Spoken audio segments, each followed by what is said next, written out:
প্রতিবেদনে আমরা জানব বাংলাদেশ বিমান এয়ারলাইন্সে অফিসিয়ালভাবে হোয়াটসঅ্যাপের ব্যবহার নিষিদ্ধ ঘোষণা। নিরাপত্তাজনিত উদ্বেগ ও তথ্য সুরক্ষার কারণে এই সিদ্ধান্ত। চলুন জেনে নিই এর পেছনের কারণ ও প্রতিক্রিয়া। বাংলাদেশের জাতীয় বিমান সংস্থা বিমান বাংলাদেশ এয়ারলাইন্স সম্প্রতি একটি গুরুত্বপূর্ণ সিদ্ধান্ত নিয়েছে। অফিসিয়াল যে কোনো যোগাযোগে হোয়াটসঅ্যাপ ব্যবহার নিষিদ্ধ করা হয়েছে। এই নির্দেশনা এসেছে বিমানের আইটি বিভাগ থেকে, যেখানে বলা হয়েছে হোয়াটসঅ্যাপ ব্যবহারে তথ্য ঝুঁকি বাড়ছে এবং অফিসিয়াল তথ্য অন্য মাধ্যমে ছড়িয়ে পড়তে পারে। কেন এই নিষেধাজ্ঞা?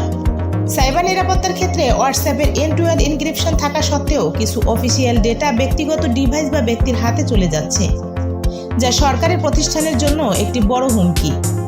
বিমান কর্তৃপক্ষ জানিয়েছে হোয়াটসঅ্যাপের মাধ্যমে গুরুত্বপূর্ণ ফাইল আদান প্রদান নিরাপদ নয়।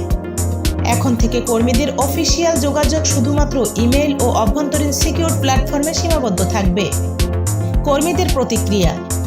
বিমানের অনেক কর্মকর্তা ও কর্মচারী বলেছেন, হঠাৎ করে হোয়াটসঅ্যাপ নিষিদ্ধ করায় অফিসিয়াল যোগাযোগ ব্যাহত হতে পারে। তবে বিমান প্রশাসন মনে করেন দীর্ঘমেয়াদে এই ডেটা সুরক্ষার জন্য একটি প্রয়োজনীয় পদক্ষেপ। আন্তর্জাতিক প্রেক্ষাপট। বিশ্বের অনেক প্রতিষ্ঠান ও সরকারি দপ্তরও হোয়াটসঅ্যাপ নিষিদ্ধ করেছে, যেখানে গোপনীয়তা ও জাতীয় নিরাপত্তা ঝুঁকির আশঙ্কা রয়েছে। বাংলাদেশ বিমানও এখন সেই পথেই হাঁটছে। আপনার কি মতামত? সরকারি অফিসে হোয়াটসঅ্যাপ নিষিদ্ধ করা উচিত নাকি প্রয়োজন অনুসারে নিয়ন্ত্রিত ব্যবহারই যথেষ্ট? কমেন্টে জানান আপনার মতামত। ভিডিওটি ভালো লাগলে লাইক দিন, শেয়ার করুন। আর বিআইএম নিউজে সাবস্ক্রাইব করতে ভুলবেন না। বেল আইকনে ক্লিক করুন, কারণ আমরা বলি সত্য বলি স্পষ্টভাবে।